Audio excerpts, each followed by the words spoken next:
আজকে বিয়ে কইরা শ্বশুরের একটা পালসার পায়া পাছার তলে পালসার দিয়া ডিসকভার দিয়া তোর পাছা গরম কথা কয় শাশুড়ির দরজায় ব্রেক করে ডাক দেয় আম্মা। শাশুড়ি গায়ে ছোটবেলায় মনে হয় মাদ্রাসায় করেছিল গুন্না মুখস্থ, একটা পালসার ডিসকভার পায়া শ্বশুর শাশুড়ি হয়ে যায় আব্বা আম্মা, আর মা বাবা হয়ে যায় বুড়া বুড়ি। তোর কপালে দাঁতিয়ার বুড়ি, মরার পরে বাইরে ফুটে করবে ফেরেশতারা তোর বুড়ি। কথা কয় বেঈমান নাফরমান স্বার্থপর ছেলে, এই শোন শোন, তোর 22 বছর 25 বছর লালন পালন করতে গিয়ে তোর মা তোর বাবা এরকম 5টা 10টা পালসারের টাকা তোর পিছনে খরচ করছে। আজকে বড় হয়ে ভুলে গেলি রে বেঈমান। শ্বশুর শাশুড়ি ভালোবাসা আর নতুন বইয়ের প্রেমে মইজা, 7 দিন পরে পার্টি আলাদা। বাসর ঘরে বিড়াল মারা লাগবে, বাসর ঘরে বউরে বলবি কেমনে, সেলফি তোলা নিয়ে ব্যস্ত, মালা বদল নিয়ে ব্যস্ত, রং ঢং টিকটক শর্ট ভিডিও বানান নিয়ে ব্যস্ত। হারাম খোরগাটা ফাজি। যে বিয়ে করে বইয়ের ছবি ফেসবুকে ছাড়ে, একসাইতে বেহায়া পুরুষ আর পৃথিবীতে কেউ নাই। এর পার্সোনাল জিনিস কেউ আলগা করে দেখায়, ফাউল পোলাপা। তুই একটা মদন, তুই একটা মফিস, কথা লাগা কেমনে ভরলা বইয়ের ছবি ফেসবুকে ছাড়তে। বউ হলো পার্সোনাল জিনিস, পাবলিসিটি করার জিনিস না। বউ হলো ঢেকে রাখার জিনিস, আলগা করে দেখানোর জিনিস না। আমার বউ আমি দেখবো, যারা কয় না এরা দেখান অনেকে করছে দেখানি সে। আল্লাহ হেদায়েত দান করুন। বউকে মানুষকে দেখাবেন না বাজান। এমন পুরুষ এই জায়গায় বসে আছে, এই গ্রামে যদি 200 পরিবার থাকে, 200 পরিবারের প্রত্যেকটি সদস্য আপনার বউ দেখছে, দেখেনি? সুবহানাল্লাহ বলবেন না? কি গ্রামে মানুষকে দেখান যায় না? হ্যাঁ, আল্লাহ হেদায়েত দান করুক। মানুষ হবেন কবে? কি যে মত মাহফিল দিয়ে আমল না করলে কাম হবেই। কথা কয় না, যা দেখছে দেখছে, আজ থেকে পরিবর্তন হয়। কথা কয় না, জাল্লাতুদ্দিন ভুলের মধ্যে ছিলাম, আমার বউরে আমি আর কাউরে দেখতে দেব না। আপনার ছোট ভাইও না, বড় ভাইও না, শুধু আপনার বাবা দেখতে পারবে। যে 14 জন পুরুষের সাথে এই নারী বিবাহ করা হারাম, ওই 14 জন পুরুষ দেখবে। কথা বুঝতে পারছেন? আপনার ছোট ভাই ডাকে নিয়েছে, মানে তোর ভাবির সাথে না কথা কত গল্প কর, তোর ভাবির মাথা তো গরম কেন, কথা খানে। ছোট ভাইয়ের দায়িত্ব দিচ্ছে সংসারে ঝামেলা ফিটানোর জন্য। এই বড় ভাই, এই বড় শয়তান, কথা কয় না কেন? আল্লাহ হেদায়েত দান করে। জোরে করে আমিন। তাহলে যুবক, বাসর ঘরে বউরে বলে দাও, 1 নাম্বার 5 ওয়াক্ত নামাজ আদায় করা লাগবে সোনা, ও কলিজা। 2 নাম্বার রোজা রাখা লাগবে সোনা।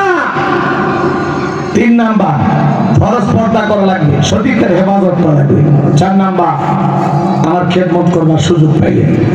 আর 5 নাম্বার শোনো, পিতা মাতা বেঁচে আছে যতদিন, এক পাতিলে রান্না হবে ততদিন। আমার মা বাবা কষ্ট পায় এমন কোন আচরণ কোনদিন করতে পারবি না। কথা বল না কেন? বউ বলছিলেন কোনদিন এই কথা বলছিলেন? আপনার বউ এসা প্রথম দিন থেকে কুটকুট কুটকুট কুটকুট কুটকুট কুট করে মাথার মধ্যে আপনার ব্রেন ওয়াশ করে, আপনার ব্রেনের তারগুলো কেটে দেয়। ভাইয়ের সাথে সম্পর্ক নাই, বোনের সাথে নাই, কথা বল, মায়ের সাথে নাই, বাবার সাথে নাই। ইঁদুর ছিলেন না, ইঁদুর কাটে তো ফসল, টাকা পয়সা, আর এই মহিলারা কাটে হলো রক্তের সম্পর্ক। এরা ইঁদুরের চাইতেও খারাপ, কথা বল না কেন?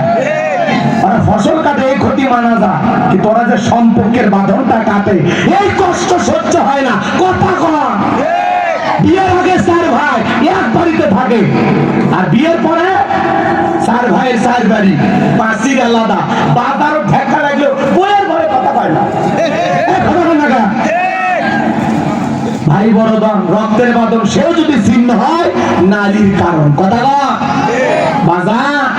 এই জন্য প্রত্যেকটা পুরুষকে হওয়া লাগবে আদর্শিক পুরুষ, সুপুরুষ, শক্তিশালী পুরুষ। দুর্বল হওয়া যাবে না। আপনি দুর্বল হবেনই তো, যৌতুক নিয়ে করছেন বিয়া। আপনি বইয়ের দিক টাকায় বোকায়, কার দিক টাকা 3 লাখ জমা দে। যারা যৌতুক নিয়ে বিয়ে করে আর বইয়ের কাছে এতিম অসহায় আর জীবন যৌবন বইয়ের পায়ের তলে কুরবানি করছে, আর পুরুষ না। কথা কর না কেন? নিজের পুরুষত্ব বিক্রি করিয়েন না, একটু পুরুষ থাকে। খবরদার যৌতুক নিয়ে বিয়ে করবেন না। 1-1.5 লাখ টাকা 50,000 টাকা জীবনে কামাই করতে পারেন না, আপনি পুরুষ নাকি? শ্বশুরের টাকার উপর লোভ করে, বেটা লুবি। তো টাকা পয়সার উপর এত লোভ, ইনকাম কর, রোজগার কর, প্রতিষ্ঠিত হওয়া, মানুষকে দেখা দে, তা পারো না। শ্বশুরের বাড়ির টাকার লোভ। তোর ছেলে না জানে না 16-18 বছর একটা মেয়ে এতদিন লালন পালন করে তোর মতো একটা ছেলের হাতে তুলে দিল। উল্টো শ্বশুরকে হারিয়ে দেওয়া দরকার। আব্বা যে জিনিস দিলেন, শ্বশুরকে হাতিয়ে না দিয়ে শ্বশুরকে আরো জুলুম করে, ওই বিয়ে দিতে যা শ্বশুর ঋণ করে, জমি বিক্রি করে। এক কথা না কেন? ওকে মেয়ে জন্ম দিয়ে ভুল করছে, শ্বশুরের ভুল আছে এক জায়গায়, খালি মেয়েটাকে দিয়ে পর্দা চালাইছে। মেয়েটাকে বোরকায় রাখেন, পর্দা রাখেন, কোরআন হাদিস পড়েন, নামাজি বানান, ওই মেয়ের বিয়ে না হলে আমার সংবাদ দিবেন। আপনার মেয়েকে আপনি ছোটবেলা থেকে এলাকার সব মানুষ দেখাচ্ছেন, ওইটা চলে, বাজারে চলে।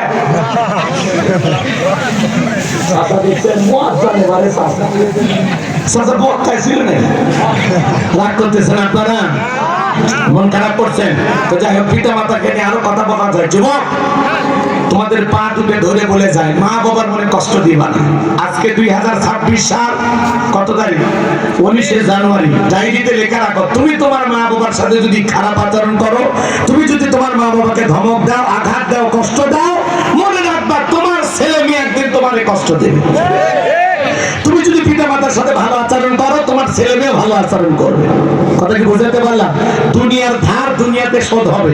অনেক ঘটনা আছে, কাহিনী আছে, বলার সুযোগ নাই। তো কষ্ট হচ্ছে আপনাদের, খালি বলেন। আপাতত পায়ে হাত দিয়ে অনুরোধ করি, মাতা পিতার মনে কষ্ট দিবেন না। পিতা মাতার খেদমত করে, এ ভাই পীর খোঁজেন, আপনি কই যায়? কোন দরবারে? পীর তো আপনার ঘরে। আপনার পিতা মাতা হলো আপনার জীবনের সবচেয়ে বড় পীর। আমি হুজুর পানিতে ফু দিলাম, কাজ করতে পারে নাও করতে পারে, কিন্তু আপনার পিতা মাতা যদি দোয়া করে, আমি হুজুরের সাথে বেশি কাজ করবে। কথা বলেন ঠিক না? তাহলে পিতা মাতার কাছ থেকে দোয়া নেবেন। অবাবা না তখন পিতা মাতার কাছে ফু নেন। কথা কানে পকেটে ফু নেবেন, পকেটে ফু নেবেন। আল্লাহ আমাদের বুঝদান করে। তাহলে পিতা মাতার খেদমত করতে কারা কারা আছে? সোনা ভাই হাত তুলে দেখেন তো, কলেজের ভাইয়ের আমার। আল্লাহ আমাদের সবাইকে পিতা মাতার খেদমতকারী সন্তান হিসেবে কবুল করো। চিল্লা বলুন আমিন, আরেকবার বলুন আমিন। আমার ভাইয়েরা, এরপরে লোকমানে হাকিম তার সন্তানকে সুন্দর করে ডাকে বলেন, আল্লাহ তাআলা সেই কথা বলেন, ইয়া বুনাইয়া ইন্নাহা ইন তাকু মিসকালা হাববাতিন মিন খারদালিন ফাতাকুন ফি সাখরাতিন আও ফিস সামাওয়াতি আও ফিল আরদি ইয়াতি বিহাল্লাহ ইন্নাল্লাহা লাতীফুন খাবীর। লোকমান হাকিম ডেকে বলেন, আমার সন্তানেরা, আমার বাচ্চা, আমার কলিজার টুকরা সন্তানেরা, তুমি যদি সরিষার দানার পরিমাণও কোনো কিছু করো, সেটা যদি শিলা গর্ভে থাকে, আকাশে থাকে, কিংবা মাটির নিচে থাকে, আল্লাহ ওইটাও তোমার আমল নামায় হাজির করবে। আল্লাহ সূক্ষ্মদর্শী, আল্লাহ সব বিষয়ে খবর রাখেন। এই যুবক, এদিকে তাকাও। তুমি কি মনে করো জঙ্গলে প্রেম করার জন্য মঙ্গল? জঙ্গলে কেউ না দেখে একজন দেখেন, তিনি কে? তুমি রাতের 2টার দিকে কার জানালে কে গল্প করলা? পৃথিবীর কেউ না জানলে একজন জানেন, তিনি কে? সন্তানকে বুঝাইতেছে লোকমান হাকিম, বাবা সরিষার দানার পরিমাণও যদি ভালো কিছু করো, নেক কাজ করো, সেটা যদি সরিষার দানার পরিমাণও ছোট হয়, আকাশে, মাটি, নিচে, বনে, জঙ্গলে, যেখানে যা করো, আল্লাহ সব দেখেন, সব খবর আল্লাহ রাখেন। আল্লাহ এটা কিন্তু আমল নামে হাজির করবে।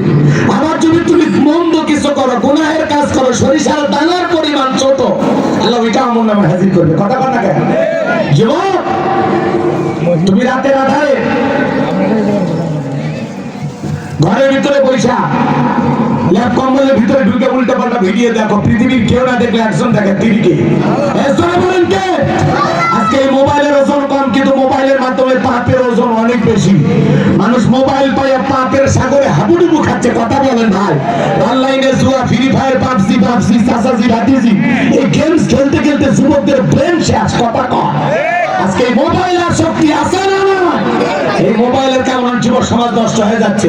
এই মোবাইলের কারণে আমাদের হাজার হাজার টাকা অপচয় ব্যয় হচ্ছে।